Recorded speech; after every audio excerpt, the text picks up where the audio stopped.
consecutive races in 89 to 92.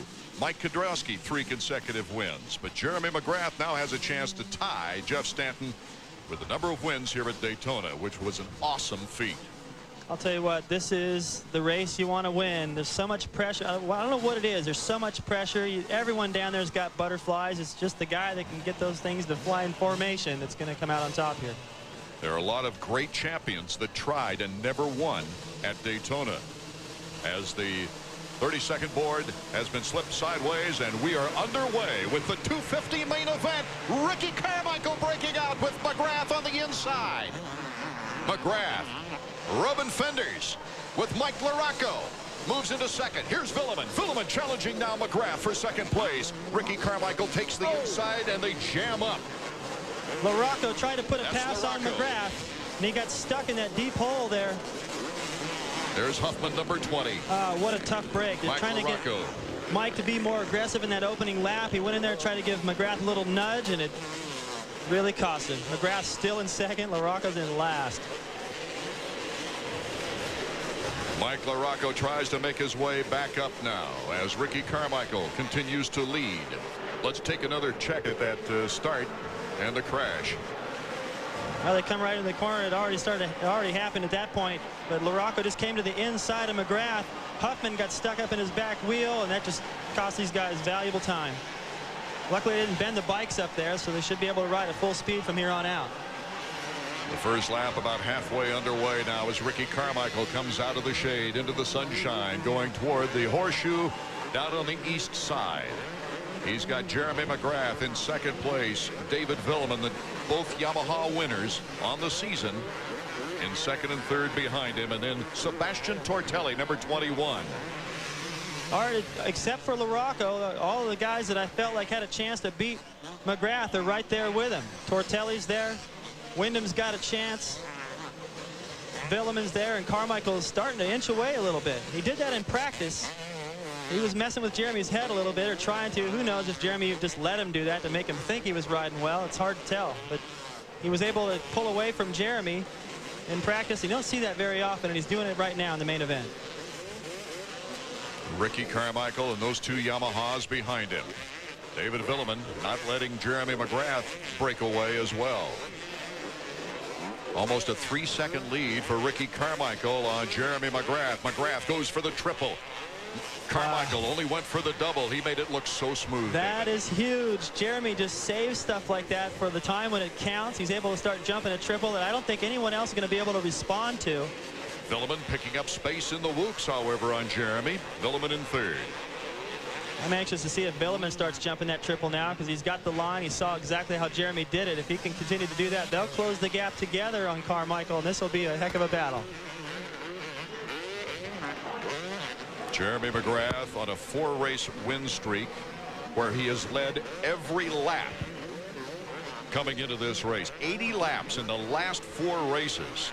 That's incredible in itself. 3 hole shots out of those 4 races. Tell you what else is incredible, the way these guys let that bike just dance around underneath them. And McGrath floating through that mogul section. He only touched about 3 times through there. And if you go over there and look at that from ground level, it's scary looking, but the way he goes through there, it makes it look easy and fun. So Carmichael continues to hold about a 3-second lead on Jeremy McGrath. Let's go to Davey Combs, who's with a mechanic down there, Chad Watts. Hey, Chad, this is it. This is the start you guys have been waiting for, and you're on Ricky's home turf in Florida. Yeah, it's a good start, but there's 18 more laps, so that start's just the beginning of it.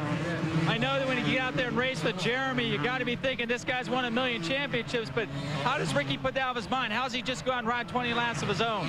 He's got to focus on the track. I mean, it's going to get really rough, and he just needs to race the track and not worry about Jeremy. If Jeremy's going to pass him, he's going to pass him. Very realistic comments from Chad Watts as McGrath once again did the triple and Carmichael only the double. And Jeremy has cut that 3-second lead down to less than a second. The thing about that triple is it's not the triple. It wasn't really intended to be one. Jeremy's turned it into one. Carmichael did it in practice once. You saw Jeremy do it. Actually, Carmichael was sizing it up first. Jeremy went and did it. Carmichael did it right after him, and he hasn't done it since. He really needs to if he plans on winning this race, because Jeremy's going to keep doing it, and it's going to make the difference. Number 4, Ricky Carmichael, getting back on the podium at Atlanta after a miserable 10th place finish the week before, where he went down in the first turn. Battled back for that 10th place position, that's for sure. But now he's got a definite advantage. He looked so sharp in practice. Ricky Carmichael continues to lead the 250 main event here at Daytona. Can he hold off the champion Jeremy McGrath? We'll find out when we come back. I've been racing since I was 3. I'm a pilot. I like to fly a little bit. No matter what, we want a Honda up front. I just feel like I'm on the right team and on the right place.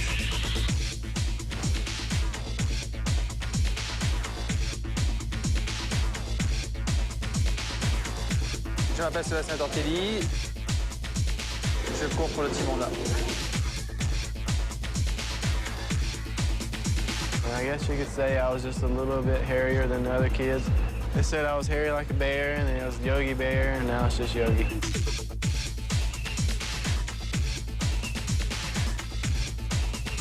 Try not to think about who's behind you. You know, you try to always race in front of you.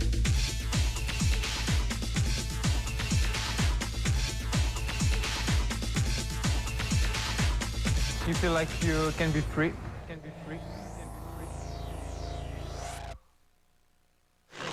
Back at Daytona International Raceway, Supercross action, 250 main event. Number 4, Ricky Carmichael still has been able to hold off Jeremy McGrath. 1987 is the focus of this Honda flashback. That year can be summed up in one word: mud. The rain stopped in time for the racing to begin. In the 250 main event, it didn't take long for the favorites to have trouble. Rick Johnson and Ron Lachine wouldn't get through the first turn without crashing, with Johnson losing his visor and goggles. Taking the lead was privateer Rick Ryan on a Honda. Ryan from Felton, California, was riding with a hurt leg, but he was left to ride out front and stayed clean. With all the mud flying, spectators and cameramen would have to wait and see the riders' backs before identifying them. Even 3-time Supercross champion Bob Hanna. Keith Bowen on his Yamaha had problems with the mud, riding on a smoking bike. After 20 laps in the mud, number 12, Rick Ryan, did the unthinkable, becoming the only privateer to win the Daytona Supercross. We rejoin the action, and Ricky Carmichael, number 4, continues to lead our 250 main event. A lot of people ride bikes, and a lot of people like to race bikes. But this guy next to us right now, David Bailey, he's got a great career, and he's also a great rider. I'm talking about Rob Van Winkle, better known as Vanilla Ice. Your impression so far of this race? Oh, this is an awesome race today, Art. It's great. I mean, beautiful Daytona Beach. I mean, just, you know, you can't have a better race day than this. I understand. Well, I saw on Motor World. Your riding skills are tremendous. You like it, don't you? Yeah, a lot of people. Oh, I love motocross. It's the best sport on earth until you wreck. But, you know, I grew up racing with Danny Storbeck and, you know, Jeff Emig, as well as Grayson Goodman and Upshaw and all those guys back in Texas at Lake Whitney and stuff. And I've been around for a while in the sport, and I just can't get enough of it. It still flows through my veins, and it's the best sport. Got any hot stories on Bailey? Oh, he's my hero. You kidding me? Oh, come on. Oh, David is the man. I grew up, man, him and Ricky Johnson battling back in the days. It was nothing like that. It was the best excitement ever. It's good to have you with us. I know you're a great fan as well as an outstanding rider. Ricky Carmichael continues to lead as number 1. Jeremy McGrath tries to pull up every lap, but let me tell you, Ricky Carmichael's doing a great job. He's got the race of his life underway. Looked like that last lap, Jeremy may have lost just a little bit of time. I mean, the thing is, too, when you look at the time and the gap between these two, tenths of a second are substantial. Normally, we're talking in seconds, bike lengths. Here, it's inches. And that time Carmichael was able to open it up a little bit, and they've both really pulled away now from Villeman. Villeman was close to Jeremy, started making mistakes, and he just wasn't able to make any of that time back up. Laraco went down in turn 1 on the first lap. Dead last, is now all the way back to 8th. Let's go down to Davey Coombs. Hey, Randy, I know there's a lot of time left in the race, but you're starting to think, hey, Carmichael looks pretty strong. Yeah, he's looking really good right now. It'd be nice to be a little bit closer right now. Just kind of watching for the halfway flag to come out. Jeremy's riding a good race. He's running the same pace. He hasn't fluctuated any in his lap times. So I know he's riding comfortable. Now we'll just see what happens. Well, now what's happened is these guys are catching up to lapped riders just ahead of Jeremy. You see Carmichael having to work his way through a pack of a couple guys. He's got another one coming up. Jeremy can see all that, and the advantage for Jeremy now is these lap riders know the leaders are coming, so they're going to start looking for everyone else. That'll help Jeremy a little bit, possibly close the gap.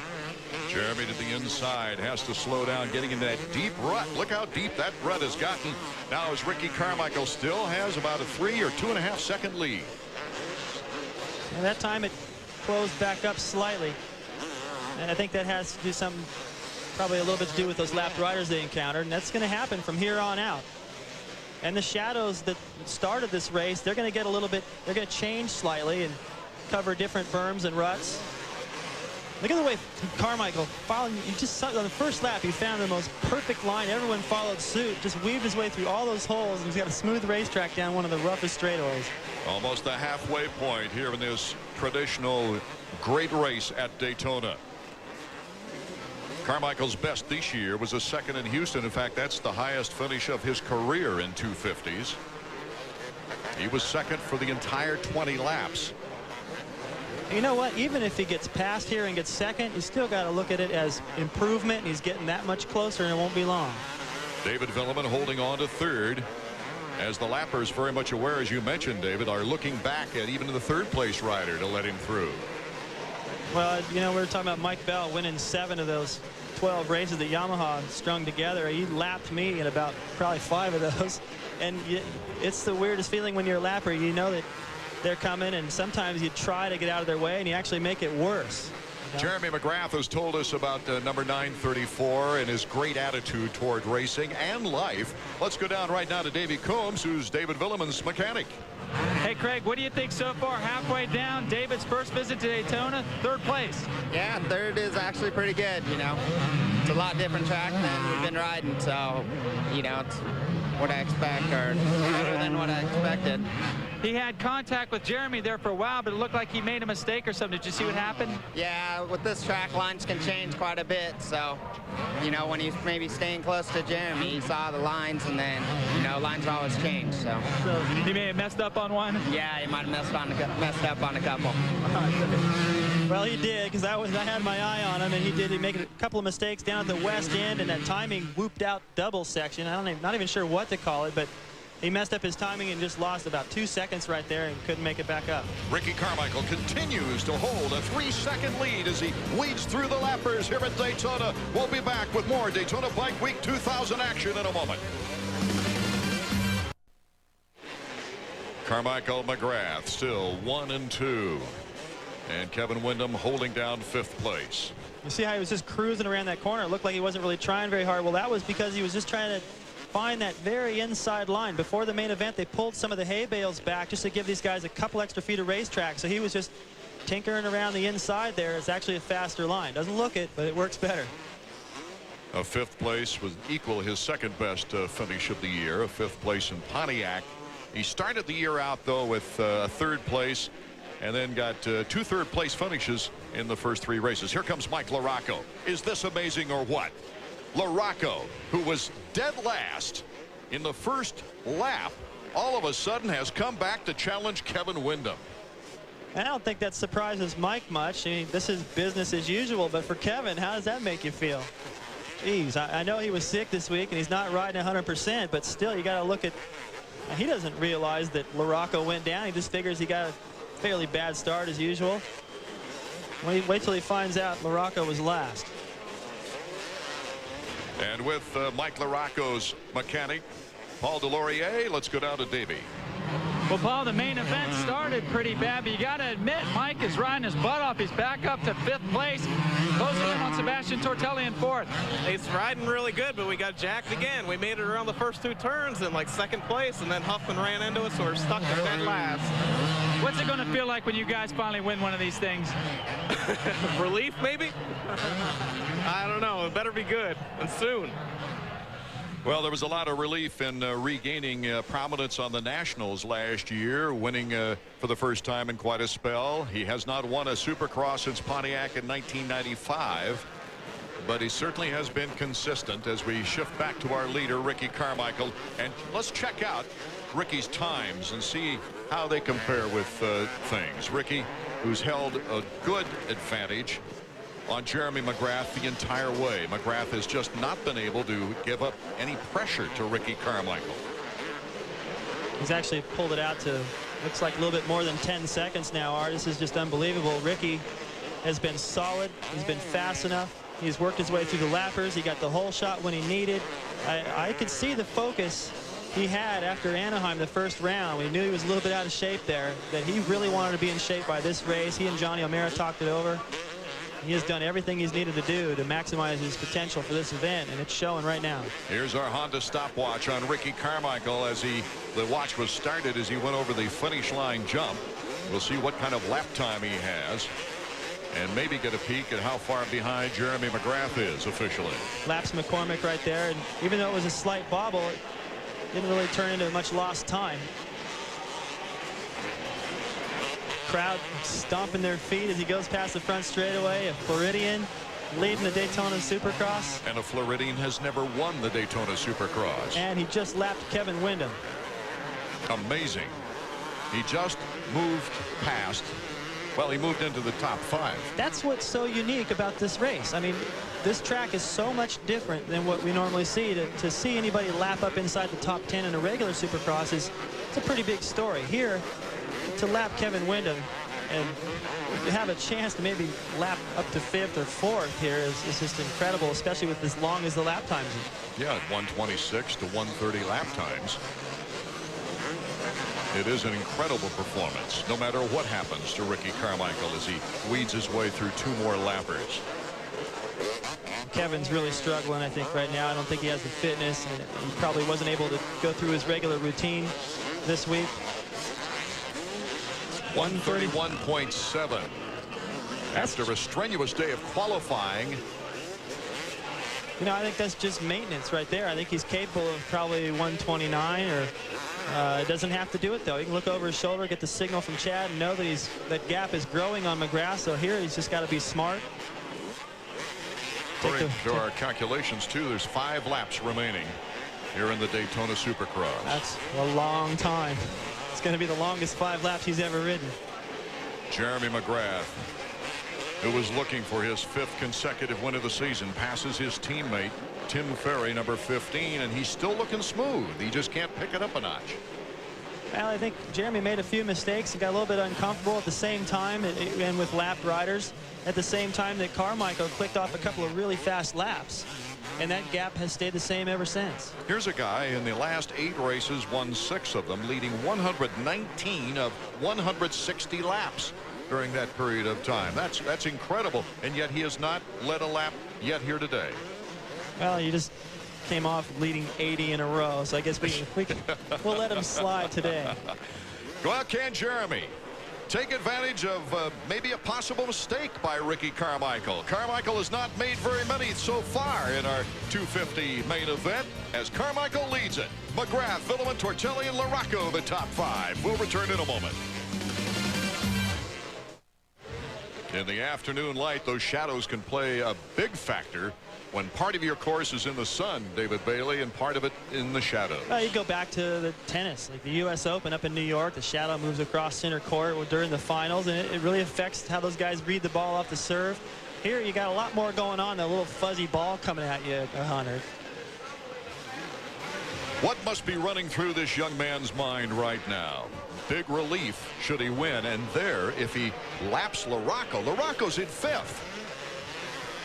Incredible. I've never seen anything like this, Art. I've never. There he goes. LaRocco's cool to get out of the way.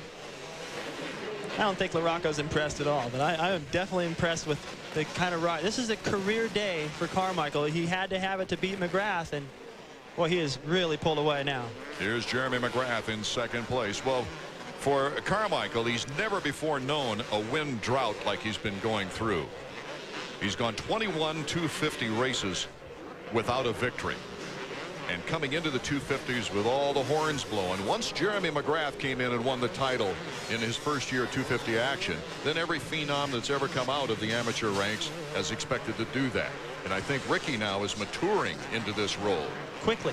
You know, this is his second year on the 250, and look what he's learned. He's already picking up a win at the place that everyone wants to win at Daytona over McGrath, who's been on a hot streak. And no excuses that I can see from McGrath today. Carmichael has just outridden him, and I'll tell you what, I think a lot of credit needs to go to Johnny O'Mara, who has been such a great friend of Carmichael and has worked with him on his fitness. Told him, hey, you are not cutting it with what you're doing. You need to step up the pace. They worked really hard, and it shows. Villeman in third. Can Ricky right now get to third place? I don't know if there's enough time. I doubt that there's enough time, and Ricky, of course, doesn't want it. He wants to see those laps go away real fast right now. He could catch Tortelli, though. That's within his grasp. And Ricky Carmichael become the first rider to win both 125 and 250 race in Daytona. No one's ever got that double. This is just a marathon right now. That shot of Villeman going around the corner a moment ago, he's just, you could tell he's going, please put out the white flag. These guys are so tired right now. Their hands are sore. The backs of their knees from gripping the side of the bike is chafed because sand gets all in your pants, in your boots. One year here, I got so much sand in my boots, it was like a size 7 at the end of the race. And heavy. No 125 Eastern Supercross champion has ever won a 250 Daytona race. He is on his way. To the way. finish line once again. Jeremy McGrath, not really laboring, trying to hold his pace, but losing time to Ricky Carmichael. Let's go down to Davey Coombs. Johnny, I know you've been a close friend of the Carmichael family for years. You've been helping Ricky train. You've been waiting for this moment right here. What's going through your mind? I'm just so proud of him. I know he's got a lap to go, but he's going to do it. And he couldn't have picked a better one to win as Daytona in front of his fans. And it's the toughest one, too, so he's going to get a lot of confidence after this. I think a lot of the credit has to go with you. You've got this guy looking as strong as possible. He's out here riding hard. He's using his legs. He looks like a man. Yeah, well, I've always tried to emphasize to him that you got to be physically fit, and that's one thing Ricky's always listened in me, and today it's showing. And I think he's just going to, from here on, it's just going to be that much easier for him. You can tell by Johnny's voice, he's been yelling a little bit for him this week. Yeah, he's a little hoarse, isn't he? Johnny O'Mara, one of the fine champions in 250 Supercross and 125s as well, who never won here at Daytona. He knows what it means to win at this track. He came close. The year I won it in '84, Johnny was closing on me, and he made a mistake, went off the racetrack. That's what allowed Johnson by, and then he just bonsai'd it over the finish line jump. Thought he got second. They didn't give it to him, and he was so mad he didn't go to the trophy presentation, and I kind of agreed with that because he really felt he had it, and I saw him do it. He's probably a little choked up right now. It probably has something to do with the way his voice sounds, but I'm happy for Johnny because I know that he is so proud of Ricky, works so much with him, and I'm glad Ricky listens. The white flag is flying for number 4 on the Team Kawasaki, Ricky Carmichael. One more tour of this circuit, and Ricky Carmichael breaks the Yamaha string. Team Kawasaki has just got to be holding their breath right now as the Yamaha of Jeremy McGrath still rests in second. Imagine the celebration for Kawasaki. It's been a while since they've been able to pull off a Supercross win. Yamaha's won 8 straight victories here to start the season, but Kawasaki hasn't won. Team Kawasaki hasn't won since Jeff Emig at Dallas in 1997. The last winner on a Kawasaki was Tortelli opening up the '98 season. I'm wondering what Chad's got in store for the pit board. It'll be something good. He said it feels good on that pit board. Yeah, there it is. Almost to a snail's pace. Well, he's got such a huge lead. He looks over at Jeremy. Jeremy's backed his pace down because he knows he has second locked up, so Carmichael could stop and take a bow right now and still finish this race in the lead. But Rocco's got to put on the brakes. He doesn't want to have to go another lap. He's going to stay behind. Well, I guess he is going to pass him as they go by. Ricky gets the board from the Chad. He's pumping the hand to the fans, too. Ricky Carmichael, there's Chad Watts, his mechanic, who's been with him through all that 125 success and all the depression and frustration of not being able to win a 250 race. Ricky Carmichael will become the first Floridian to win a Daytona 250 race. The checkers for Ricky Carmichael, who darn near coasts over the finish line. He's tired. He's got to be tired. Jeremy McGrath will take second place. We're going to see some tired boys down there. These guys have worked so hard for this. Chad Watts going over to meet his rider, as is Davey Coombs, to get some very happy words, I suspect. His very first 250 Supercross victory. Number 4 circles around the Daytona track on the pavement to thank the fans. We'll be right back in just a moment.